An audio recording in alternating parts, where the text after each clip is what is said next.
a perfect topic, I think, coming from you guys. It resonates a lot for me, and it just seems to make a lot of sense. Give me a rundown on what you mean by that. Images that speak.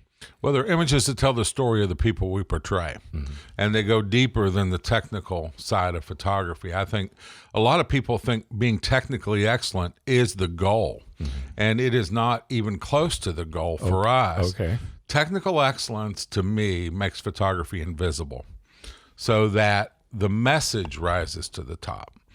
You think about like flipping through a local, maybe a public access station or something, and there's somebody sharing a message, and you're like, wow, that's a great message, but the camera goes out of focus or it bumps. Or what do? You change the channel. You miss the message. Okay. Being technically excellent at photography should be a couple of things. Number one, it should be a given.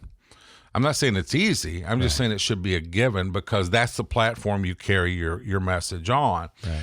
And then it should be intact all the time but it should never be the goal. It should be the goal to be excellent, but that's only the foundation like you build the house on. So images that speak for us is really about the journey my father took me on of being technically excellent. And then Bev came in and we put together, it's like, where's the emotion? Because I taught at the University of Kentucky for a little while. I taught photojournalism. By the way, I'm one lousy photojournalist. Well, it's a good thing you were teaching. I knew a heck of a lot more than they did. Yeah, that's right. But still, I would see these folks, and I thought they were the saddest of the group.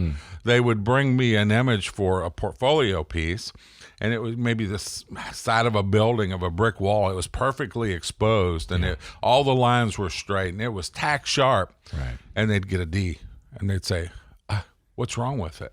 It's perfect. It's sharp. It's this. There's no message. Yeah. There's nothing underneath it." So Images That Speak was really the journey we started with relationship photography. Part of the campaign and the messaging we went to say we're more about telling the story through photography that's excellent, but it's not complete when it's excellent. It's about who you are and what you're celebrating. Would you say, Tim, initially that this concept in particular wasn't something that you would consider innate within yourself, or was this something that Bev really brought up and maybe helped you develop?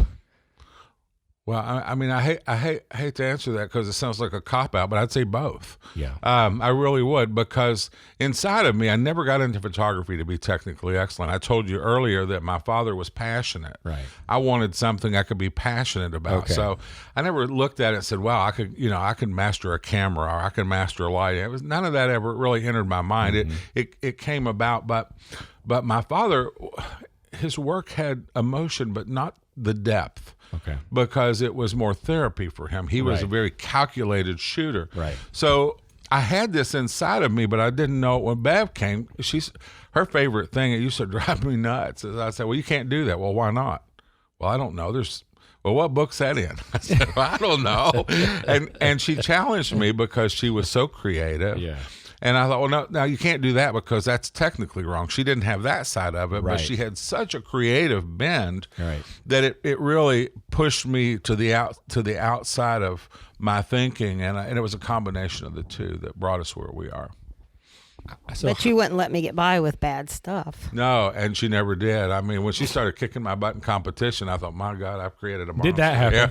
Yeah. Oh, yeah. Oh, yeah. I'm sad to say it happened more than once. Yeah, but you took it well. I took it well. I Well, cried pretty in well. silence. I didn't take it well when you beat me. I will be honest. No, that's true. I didn't want to. I didn't want to Turnaround go to was the not- banquet. I was like, Turnaround. I'm not going. that was not fair play. I finally got back and beat her one time, and she didn't want to go to the banquet. I cried half the day. You know, it's interesting. I believe you guys 100%.